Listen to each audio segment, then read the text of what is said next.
MLA election हो गया, आ गया एमयू का मसला, एमपी इलेक्शन होगा, हो जाएगा मसला, और किसी चीज़ का मसला हो जाएगा वो आ जाएगा। ये नहीं होना चाहिए। इसको गया फिर जूस पी करके आप हड़ताल तोड़ दिए, तो जूस पी करके ही हड़ताल तोड़ा जाता है, शराब पी के नहीं तोड़ा जाता है। मंजिल उन्हीं को मिलती है जिनके सपनों में जान होती है, पंख से कुछ नहीं होता, हौसलों से उड़ान होती है। जो अस्सलाम वालेकुम, आदाब दोस्तों, मैं रियाज रही और आप सभी का स्वागत है आपका अपना चैनल अपना गांव में। पिछले 15 दिनों से सोशल मीडिया में एएमयू को लेकर के जो सरगर्मियां हैं बड़ी तेज हो गई है। इस ठंड के मौसम में भी गर्मी बराबर है सोशल मीडिया में। कोई एएमयू रिलीज फंड के बारे में बात कर रही है तो कोई एनजीटी के मामले में बात कर रहा है। आज तक ये समझ में नहीं आया कि एनजीटी है क्या, लोग जानते नहीं हैं कि एनजीटी वाला मामला क्या है। कई लोगों से मैंने आज मिला, लोगों का एक ही कहना है कि जब तक एनजीटी हटेगी नहीं तब तक यहाँ पे एएमयू का फंड रिलीज नहीं होगा। ऐसे में हमारे साथ कुछ आंदोलन जीवी हैं जो कि मुसलसल 2008 से लेकर आज तक इस फंड के एएमयू के लिए लड़ रहे हैं। हमारे मौलाना असरार साहब जब थे सांसद जी, उनके साथ भी ये लोग थे और अब भी हैं। आखिर कहाँ पे अटकी हुई है ये एएमयू, क्यों अटकी हुई है एएमयू और इसका फंड क्यों अटका हुआ है और एनजीटी क्या है, इन सभी सवालों का जवाब इन लोगों से मिलके ही मिलेगा। और चलिए मिलते हैं, हमारे साथ कई लोग हैं। सर क्या नाम हुआ आपका? मेरा नाम कैफ़ी अनवर। सर ये बताइए कि एनजीटी क्या है? सर ये एनजीटी जो चल रहा है अभी कि बिना एनजीटी हटे एएमयू नहीं होगा। देखिए एनजीटी क्या है, जहाँ पे भी कहीं पे भी अगर कुछ भी कंस्ट्रक्शन का वर्क होता है तो गवर्नमेंट का एक नेशनल ग्रीन ट्रिब्यूनल है जो सेफ गार्ड करने के लिए इन्वायरमेंट का मतलब ज़मीन के नीचे की भी कुछ हो सकता है जी। पास पॉपुलेशन होता है, नदियाँ हैं, बहुत सारे जीव जंतु हैं, फॉरेस्ट है। तो इन्वायरमेंट को करेंटली या इन नियर फ्यूचर कोई उससे ख़तरा तो नहीं है। कोई भी कंस्ट्रक्शन या कुछ भी हम अगर कोई भी प्रोजेक्ट करते हैं कहीं पे भी, चाहे गवर्नमेंट का रोड बने, चाहे ब्रिज बने, चाहे बिल्डिंग बने, कंस्ट्रक्शन बने, पूरे कहीं पे भी, तो उससे पहले ये एनालिसिस होता है, उसके बाद कंस्ट्रक्शन का परमिशन दिया जाता है। और यहाँ पे क्या है कि गवर्नमेंट की तरफ से कोई इशू नहीं था, लेकिन कुछ लोगों ने एक केस लगाया एनजीटी में कि आप लोग देखिए, यहाँ पे उनको लगा कि इन्वायरमेंट को ख़तरा है। ये उनका अपना एक कंसर्न था कि ये नदी के किनारे है और बहुत सारी बातें उसमें आ गई हैं, जैसे कि गंगा नदी के जो सहायक नदियाँ हैं वो सही से उसमें कुछ खतरा है, या फिर यहाँ पे माइनिंग जो सैंड वगैरह लोगों का कहना है कि यहाँ पे माइनिंग को भी खतरा है। तो वो सारे उन्होंने केस किया, उनको ऐसा लगा।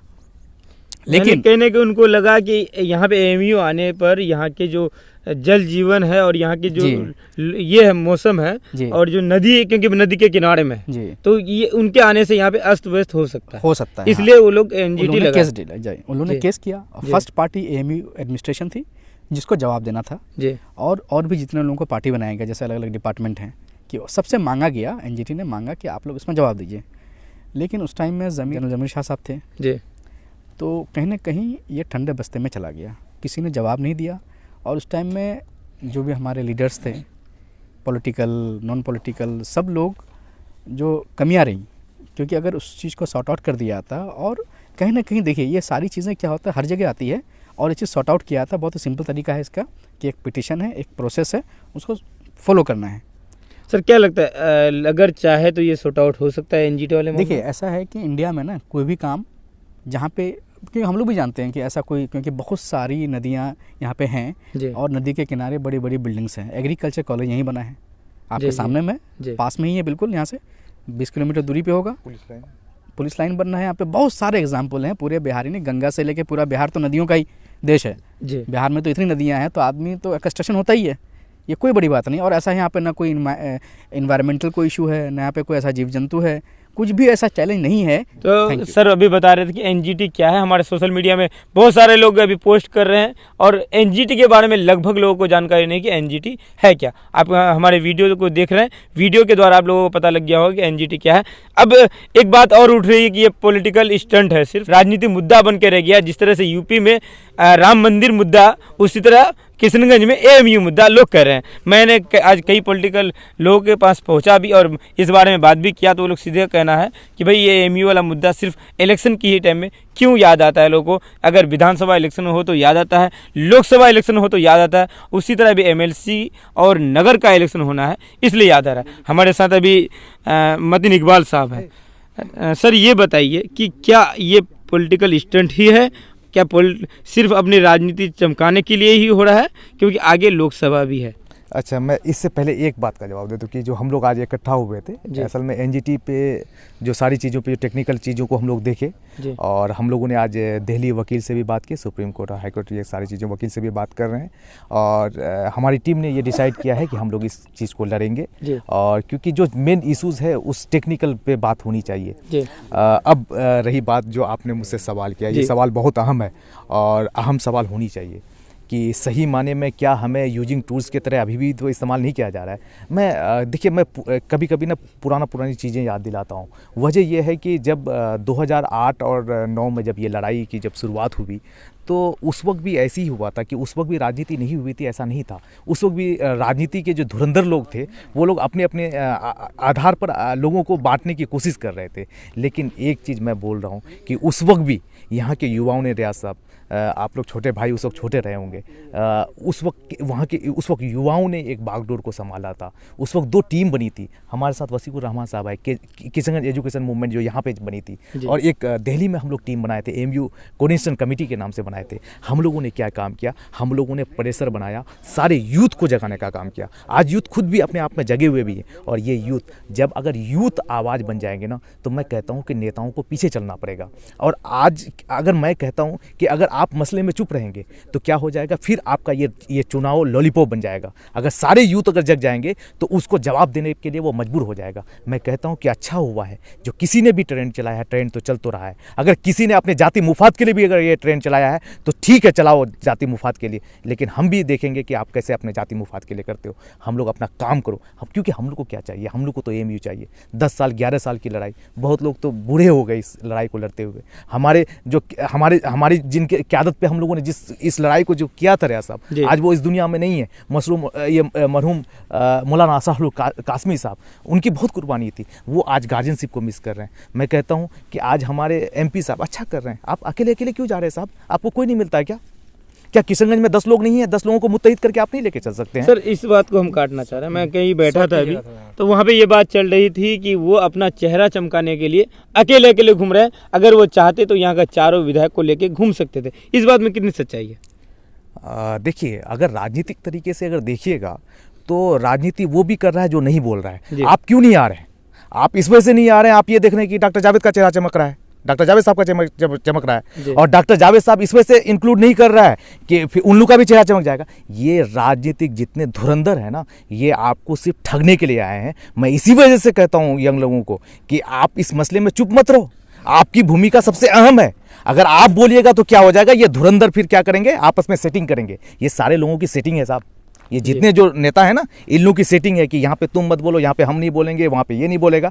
जब अगर यहाँ के यूथ बोलेगा ना, तो उसके बाद क्या हो जाएगा, ये लोग मजबूर होकर के फिर आपकी आवाज़ को सुनेगा। मैं कहीं ना कहीं आप कहना चाहते हैं कि यहाँ के अगर युवा जाग जाए तो एएमयू फंड आना मुश्किल ही नहीं है, एकदम इजीली आ जाएगा। देखिए होगा क्या ना, उस वक्त जो आज जो ये लोग अकेले लड़ाई लड़ करके जो इसको डिस्ट्रैक्ट किया हुआ है ना, ये लोग मुत्तहिद हो जाएंगे। मैं तो शुरू से ये कहते रहा हूँ कि एमपी साहब अकेले आप क्यों घूम रहे हैं? मैं कह रहा हूँ कि अख्तर साहब आप तो क़यादत मजबूत करने के लिए आप क्यों नहीं आए? हम कहते हैं कि ये मास्टर मुजाहिद साहब आपकी तो यहाँ पे बिहार में गवर्नमेंट है, आप क्यों नहीं आ रहे हैं? मैं इनसे भी कह रहा हूँ कि इजहार एसपी साहब से भी कह रहा हूँ कि आप तो कोच आदम बन के आप क्यों नहीं आ रहे हैं? अंजार नईमी साहब आप क्यों नहीं आ रहे हैं? आप क्यों चुप हैं? हम कहते हैं कि अगर आपको लगता है कि दूसरा क्रेडिट लेके चले जा रहा है तो फिर आप आइए, आप क्रेडिट लेके जाइए। आप क्यों चुप हैं? आपको लेकर के जाना चाहिए, आपको यहाँ पे काम करना पड़ेगा। लेकिन यूथ, यहाँ का जो यंग है, यहाँ का जो युवा है, वो इस चीज़ को होने नहीं देगा। अब ये कहेगा कि हम आगे हैं, आप आइए हमारे साथ, आपको चलना पड़ेगा, नहीं तो इसको राजनीति रोटी सेकना बंद कीजिए। ये हम लोग इलेक्शन के लिए ये जो छोटा छोटा करके आप जो इलेक्शन की वजह से एक मुद्दे को पा रहे हैं, वो नहीं होगा। एमएलए इलेक्शन हो गया, आ गया एमयू का मसला, एमपी इलेक्शन होगा, हो जाएगा मसला, और किसी चीज़ का मसला हो जाएगा, वो आ जाएगा। ये नहीं होना चाहिए, इसको ख़त्म करना चाहिए। आप लोगों को पता लग गया कि एनजीटी वाला क्या मामला है, वो भी बता दिए सर ने, और मदन इकबाल जी ने बता दिए कि क्या ये सच में पब्लिक ये पॉलिटिकल स्टंट है या कुछ। चलिए, एक शख्स और हमारे साथ है, शख्स नहीं है शख्सियत है, क्योंकि 2008 से एमयू के लिए लड़ रहे हैं। जब से हमारे हजरत मौलाना असरार साहब थे, यहाँ पे सांसद थे, तब से लड़ रहे हैं। सर, एक बात बताइए, आप कई बार जेल भी गए इस मामले को लेके, आप पर केस भी दर्ज है, लेकिन सर एमयू जहाँ था वहाँ ही है, उससे आगे नहीं बढ़ पाया, क्यों सर? नहीं, ऐसी बात तो नहीं है कि जहाँ था वहीं है जी।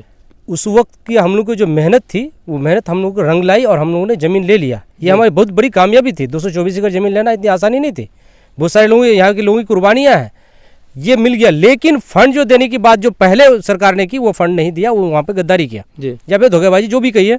फिर आ गई ये सरकार ने फिर भूख हड़ताल किया 2019 में। इन्होंने भी वादा किया कि नहीं आपका काम हुआ। लेकिन यह जो एनजीटी का मामला, भूख हड़ताल से बात याद आई जी कि आप भूख हड़ताल करते हैं, कोई आता है आपको एक गिलास जूस पिलाता है, ये ये बात बहुत चला, चली है। ट्रेंड जी, भी चला। बिल्कुल। एक गिलास जूस में आप लोग सब कुछ भूल जाते हैं, ये किस हद तक सही है सर? आप लोग यानी कि लोगों को सिर्फ वर्गलाने का काम कर रहे हैं, लोग कर रहे हैं। बिल्कुल। भूख हड़ताल अगर बरगलाने का काम है तो भूख हड़ताल नहीं करना चाहिए लोगों को अनशन के लिए, ठीक है। अगर कोई लोग बोलता है कि वो पॉलिटिकल स्टैंड के लिए, तो कुत्ता को भोंकने से कोई फर्क नहीं पड़ता हाथी को। काम किसने किया वो देखिए ना, जमीन आपने किसने दिलाया वो देखिए ना आप। काम जो करने वाला आदमी अगर भूख हड़ताल कर रहा है तो आप उसको नौटंकी समझ रहा है। ये तो यहाँ के लोग या पॉलिटिकल लोग बोल रहे हैं, कोई लोग नहीं बोल रहा है, ये पॉलिटिकल लोग बोल रहे हैं। कुत्ते के भूखने से हाथी रुकता नहीं। आप आए हैं ना, आज यहाँ पे देखे कि कुछ लोग कर रहे हैं, कुछ लोग कर रहे हैं। जब नौजवान जब आगे आया है तो यही चीज़ मैं चाह रहा था, नौजवान आगे आए हैं तो हम लोग काम करने के लिए तैयार है। टेक्निकल पॉइंट कहाँ फंसा हुआ है? एनजीटी में। एनजीटी का काम कीजिए। एनजीटी का काम जैसे ही अपील यहाँ पे दायर किया गया वहाँ पे, तो यहाँ से किधरों से जवाब आया नहीं आया। क्यों नहीं आया? एमयू प्रशासन को जगाने का काम करना होगा। एमयू प्रशासन आप जवाब दीजिए। जब जवाब दिया जाएगा तो ये मामला बड़ा नहीं है, 2-4 हियरिंग होगा, काम खत्म हो जाएगा। केस के मामले कोई बड़ी बात नहीं है ये। दूसरी बात है कि अगर एनजीटी अगर फंड मिल भी जाता तो काम कैसे होगा? फंड अगर कोई दे, मैं दे रहा हूँ आपको 20 लाख रुपए, ठीक है, मैं आपको दे दिया, काम करके दिखा दीजिए आप। यहाँ पे बांध बंधा हुआ ना, ये देख रहे हैं ना, ये बांध, इस बांध पे हम आप बैठे खड़े हैं, ये बांध का काम रुका हुआ है, 40 करोड़ का फंड है, काम रोक दिया है, एनजीटी के द्वारा रोका गया है। एनजीटी का रुकावट है इसमें, सबसे बड़ा और जो रुकावट है एनजीटी का मामला है। एनजीटी का मसला है जिसको सर ने बताया अभी कि वो हम लोग हल कर सकते हैं। जी। तो सर फिर फंड, आप बोले फंड मिल जाएगा, एनजीटी की वजह से रुक जाएगा काम, तो फिर किस तरह से आप लोग काम करेंगे जो दोनों? मैंने तो आपको चीज़ बता दिया कि एनजीटी जो मामला फंसा हुआ है, उस एनजीटी में एमयू प्रशासन अभी तक उसमें अपना हाजिरी दिया नहीं है। तो हम लोग एमयू प्रशासन से मिलेंगे। हम लोगों ने अभी वकील से भी बात कर लिया, वो बोले कि ठीक है मैं रेडी हूँ। हम लोग को जाना होगा दिल्ली, या फिर हमारे दिल्ली में भी टीम है जो एमयूसीसी की है, तो वहाँ जाके काम करेगी। और हम लोगों को जो फीस लगेगा, जो लगेगा वो हम लोग देने के लिए इंशाल्लाह हम लोग कर लेंगे मैनेज। और यहाँ के नेताओं से मैं कह रहा हूँ जो सत्ता पक्ष में है, जो सत्ता पक्ष की सुनता है सब, चाहे वो आपका न्यायालय हो, चाहे ये प्रशासन हो, चाहे डीएम हो, एसपी हो, जो भी है, सब उन्हीं की सुनता है। सत्ता पक्ष में तो सत्ता पक्ष अगर चाहे तो 2 मिनट का काम है, अगर नहीं चाहे तो हम लोग को सालों लगा सकता है। सर वसीकुर रहमान साहब एक ऐसे शख्स हैं जिन्होंने सभी एमपी एमएलए को एक साथ में लाके खड़ा करने का काम किया। क्या फिर से दोबारा करेंगे वसीकुर रहमान साहब? मैं तो अपील कर रहा हूँ अभी भी, मैं अभी इससे पहले ही बताया कि यहाँ के एमएलसी जो है जायसवाल जी, मैं उनसे भी अपील कर रहा हूँ, जो गिले शिकवे हुए जाने दीजिए, आ जाइए। यहाँ पे हमारे जावेद साहब हैं, वो भी आप आइए एक साथ, अपने झंडों को, अपने अहंकार को तोड़ करके सबको यहाँ आइए। किसके लिए? एएमयू के लिए। एएमयू हमारे आने वाले फ्यूचर के लिए, एक मुस्तकबिल के लिए बहुत बड़ी चीज़ है जो आप नहीं समझ सकते हैं। हमारे सर सैयद अहमद खान ने जो ख्वाब देखा था पूरे इंडिया के लिए, पूरे वर्ल्ड के लिए भी देखा था, वो ख्वाब यहाँ यही है जो जिसमें हमारी ताबीर पूरी होगी। इसके लिए अगर हमारे सारे नेताओं को, वार्ड मेंबर से लेकर के एमपी तक, एमपी से लेकर के हमारे एमएलए है, जितने क़यादत के भी जो लोग हैं, मैं क़यादत करूंगा, तो आइए यहाँ क़यादत कीजिए, मेरी सरपरस्ती कीजिए आप लोग। उस वक्त हमारे मौलाना साहब कासमी साहब थे जो सरपरस्ती किए थे, आज भी कीजिए आप लोग, आज कीजिए, मैं आपके साथ हूँ हर वो तन मन धन से। सर एक सवाल, लास्ट सवाल, 2019 को जो आप लोग भूख हड़ताल तोड़े थे एक गिलास जूस में, तो उस समय आप लोगों को क्या आश्वासन दिया गया था? पहले एक बात मैं ये बताऊं कि अगर कोई भी हड़ताल टूटता है तो जूस ही पिलाया जाता है, उसको शराब नहीं पिलाया जा सकता है।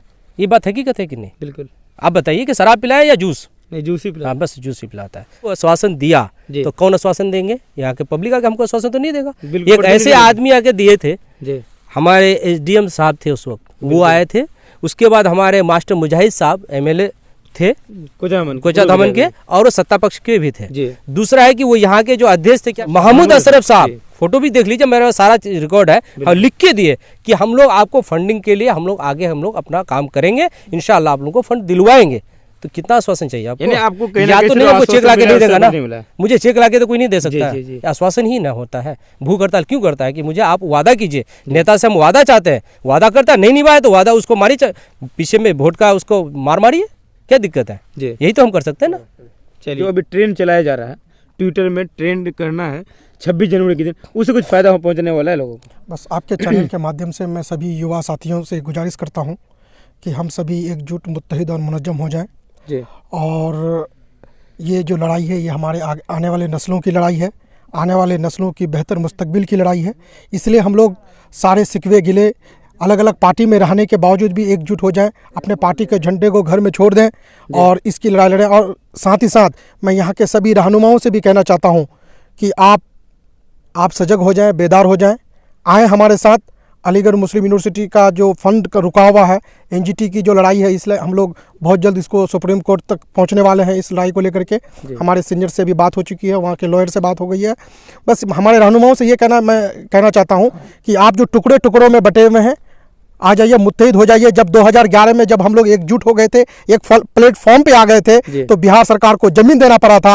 अगर फिर भी आज हम अपने पार्टियों के झंडे को छोड़ करके एक प्लेटफॉर्म पे आ जाएंगे, मुझे भरपूर यकीन और भरोसा है कि सेंट्रल सरकार फंड देने पे मजबूर हो जाएगा। इसलिए मैं नौजवान साथियों से कहना चाहता हूँ कि ये आप कुछ भी ना देखें। आप जब आगे आ जाएंगे, जब इस मसले की एमयू किशनगंज फंड की लड़ाई के लिए जब हम आगे आ जाएंगे, कोई नेता अगर इसका क्रेडिट लेना भी चाहे तो वो नहीं ले पाएगा। इसलिए हम लोग आगे आए, उनकी सारे नेताओं की मजबूरी हो जाएगा कि हमारे पीछे पीछे आने पे वो मजबूर हो जाएंगे। इसलिए नौजवान साथियों, जिस तरह से हम आगे बढ़े हैं, एकदम पूरी जोश व जुनून के साथ आगे बढ़े। मंजिल उन्हीं को मिलती है जिनके सपनों में जान होती है, पंख से कुछ नहीं होता, हौसलों से उड़ान होती है। जो हौसला, जो उमंग के इरादों के साथ हम लोग आगे बढ़े, इंशाल्लाह आगे बढ़िए, इंशाल्लाह हम लोग कामयाब होंगे।